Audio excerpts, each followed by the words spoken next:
Derek Garrison, also known by the nicknames AC and Dirk, is the leader of the Secret Service in Appalachia.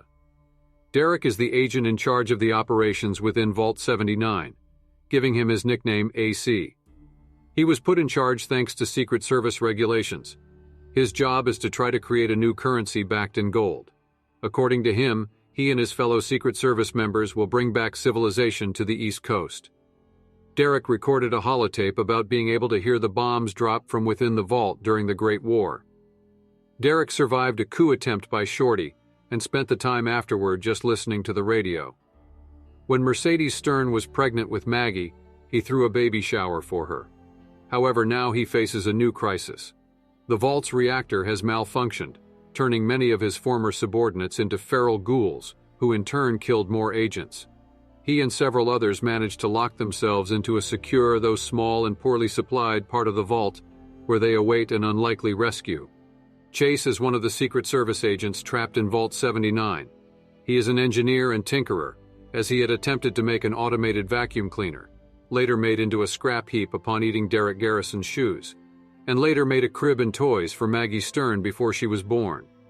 Although he is not her father, he considers everyone as belonging to her. He survived Shorty's mutiny years prior and was in the vault reactor area when it began to malfunction. Due to the high radiation, he became a ghoul, though the others he was with died, like Grills and Shiny, or turned into feral ghouls, like Bubba and Mac. He alone managed to survive with his sanity intact and eventually stabilized the reactor.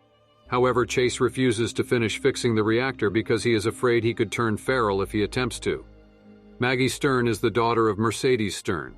She was born of an unintentional pregnancy in Vault 79, though Mercedes has opted not to reveal the identity of the father. Instead, the male agents all stepped up to co-father the child, each contributing in their own way to help raise her, using this generosity as a way to come together and cope. Maggie was raised to become a child agent, while also developing a rude attitude, earning her the nickname of PETA, short for pain in the ass. She claims to have training in shooting firearms and to have her own personal silenced 10mm pistol with a light frame and short barrel, with her mother wanting to give her a calibrated .44 pistol with a short scope and comfort grip for her birthday. Born after Shorty's mutiny, Maggie had not experienced any major conflict until recently when the vault reactor malfunctioned, causing most agents in the vault to either die or become feral ghouls. She, her mother, and a few other agents managed to lock themselves in part of the vault. Reginald was a Secret Service member in Vault 79, although he was never field agent material, like Mercedes Stern and Cole Carver. However, he is an accomplished requisition officer, as he is highly strict with rules.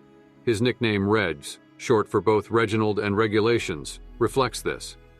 Even after 2 years inside Vault 79, Reginald made sure that all the gold was stored and accounted for. After the failed mutiny of Shorty, he started reading more often, mostly old manuals. He was also the one who helped Mercedes give birth to Maggie Stern. Cole operates as the liaison between outsiders and the Secret Service members in Vault 79. Unlike the other members, he prefers to do things diplomatically. In his spare time, he prefers to explore the vault, and surprisingly still finds new things there. Cole was originally stationed in the vault prior to the Great War, and managed to be one of the few agents to survive both Shorty's mutiny and the reactor malfunction. He also helped Mercedes Stern through her pregnancy.